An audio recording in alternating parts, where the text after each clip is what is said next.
सवाल हुआ सर्वे के दौरान जो सर अब क्या कार्रवाई जो सर की जा रही है? देखिए आज संभल में सुबह 7 बजे से लेकर 11 बजे तक जामा मस्जिद स्ट्रक्चर उसका सर्वे होना था कोर्ट के आदेश पर। कोर्ट ने आदेश पर जो सर्वे यहाँ आई भी थी एडवोकेट कमिश्नर के साथ, और उनके साथ पर्याप्त सुरक्षा बल भी था, जिलाधिकारी और पुलिस अधीक्षक भी साथ ही गए थे। और उन सब लोगों के साथ सर्वे करने जब टीम पहुंची, शुरुआत में सब कुछ ठीक था, लगभग 2 घंटे ठीक ठाक सर्वे हुआ, कोई दिक्कत नहीं थी। उसके बाद वहां पे उसी दौरान क्राउड इकट्ठी हो गई। शुरुआत में वो लोग कुछ नारे वारे लगाने लगे, उसके बाद थोड़ी देर बाद वहां पे पथराव शुरू हो गया। पुलिस ने उन लोगों को दूर किया, हालांकि वो मस्जिद परिसर तक नहीं जाने पाए थे, पुलिस ने उनको दूर किया। और उसके बाद जब सर्वे कंप्लीट हुआ 11 बजे के थोड़ा सा बाद, जब टीम निकली सर्वे करने के बाद, तो उसके बाद उन्होंने खूब पथराव करना शुरू कर दिया। 2-3 तरफ से ग्रुप थे, एक जो सामने से था, एक दाएं तरफ से, एक बाईं तरफ से, वो लगातार पथराव कर रहे थे। पुलिस ने उसके लिए बल प्रयोग किया ताकि सुरक्षित रूप से टीम को निकाला जा सके, जो सर्वे की टीम है, और आंसू गैस के गोले भी छोड़े, जो प्लास्टिक बुलेट है उसका भी इस्तेमाल किया। इस बीच उन लोगों ने दूसरी जगह पे उनका जो ग्रुप था उसने गाड़ियां जलाना शुरू कर दिया।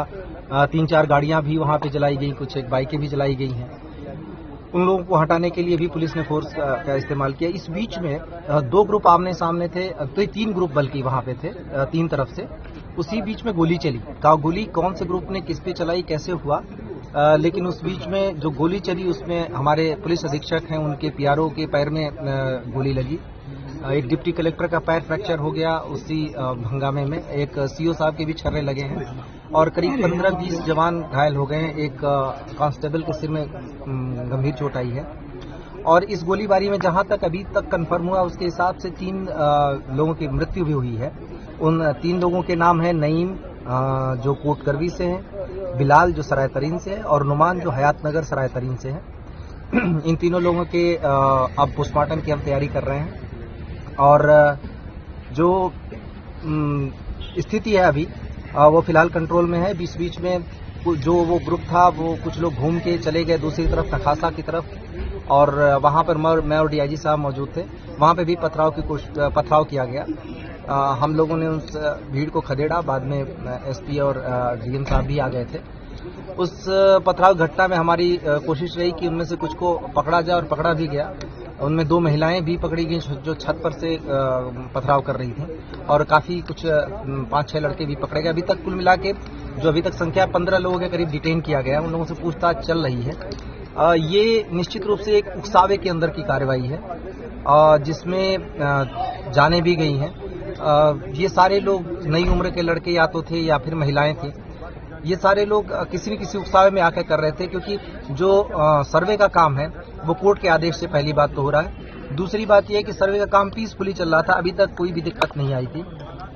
तीसरी चीज है कि सर्वे में कोई ऐसी चीज नहीं की जा रही है जिससे मस्जिद के स्ट्रक्चर को उसके साथ छेड़छाड़ की जाए, बल्कि आज जो पथराव हुआ उसमें मस्जिद के ऊपर पत्थर जरूर चलाए गए, क्योंकि वहां पे टीमें थी, तो मस्जिद पे भी पत्थर चलाए गए। मुझे नहीं पता मस्जिद को नुकसान हुआ या नहीं, लेकिन खूब जम के मस्जिद पर भी पथराव हुए, जो एक तरीके से देखें तो ये उनके धर्म के हिसाब से भी गलत है। सभी को समझाने का प्रयास किया जा रहा है। सभी जनप्रतिनिधियों से भी हम लोग बातचीत में हैं, और बाकी लोगों से भी बातचीत कर रहे हैं। अभी तक स्थिति नियंत्रण में है, पूरी तरह शांत है, और आगे स्थिति नियंत्रण में ही रहे, कोई दिक्कत न हो, इसके लिए अभी हम सभी ने रणनीति बनाई है। फोर्स पूरी तरह बाहर से भी बुला ली गई है, सभी जगह फोर्स मौजूद है, और हम किसी भी तरीके की घटना इस तरीके की अगर कोई करता है या उकसावे की जो कार्रवाई कर रहा है उसकी भी पहचान कर रहे हैं, और उसको भी हम जल्दी ही कानून के दायरे में। सर, जामा मस्जिद के अलावा सर दूसरे इलाकों में भी जो सर पथराव हुआ है? हाँ, मैंने अभी आपको बताया कि जो एक एरिया था नखासा, जहाँ पे हम और मैं और डीआईजी साहब दोनों मौजूद थे, वहाँ पे भी हुआ, वहाँ पे खदेड़ दिया गया। वहाँ पे ऐसी कोई चीज तो नहीं आई कि कोई इंजरी ऐसी चीज हुई हमारे जवानों को ही जो पत्थर से लगा, लेकिन हमने कुछ लोगों को अरेस्ट किया। उसमें 2 महिलाएं भी थी जो छत पर से पत्थर चला रही थी, उनको भी अरेस्ट किया है, और हम उस पर आगे की कार्रवाई कर रहे हैं। जो इसमें जितने भी चीजें हैं सबकी एनालिसिस हो रही है, उस पर हम आगे की कार्रवाई करेंगे। लोगों से अपील लगातार की जा रही है पुलिस अधीक्षक ने भी अपील की, जिलाधिकारी ने भी अपील की, हम दोनों, मेरे और डीआईजी साहब के द्वारा भी लगातार अपील की गई है कि किसी के बहकावे में आके इस तरीके की हरकतें न करें। इससे जीवन को खतरा तो है ही है, शहर के अमन को भी खतरा है, और सबसे बड़ी बात है कि इसमें से कई लोगों का भविष्य बर्बाद हो जाएगा। तो बेहतर हो कि कोर्ट की कार्रवाई कोर्ट के थ्रू जरिए ही रहे। कोर्ट में अपनी बात सबको रखने का अधिकार है और मौका भी है।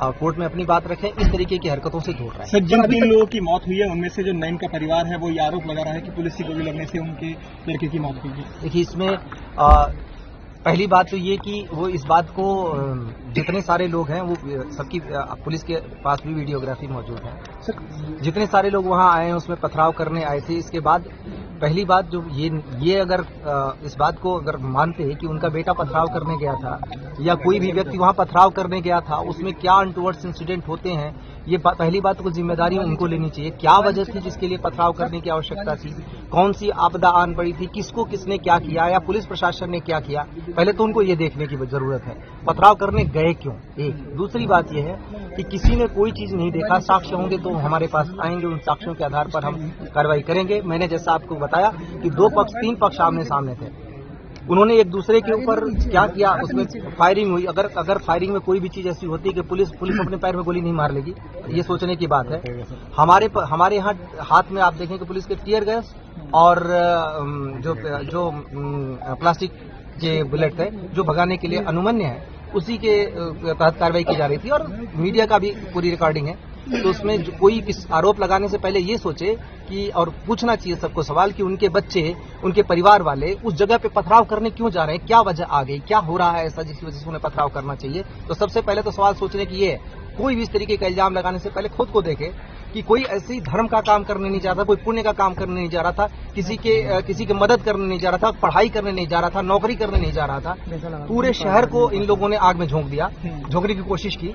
हाँ, हमारे सारे जो जवान हैं अपनी जान की परवाह किए बिना उसको झेल रहे हैं, देख रहे हैं। अगर ऐसा ही होता कि पुलिस को गोली मारनी है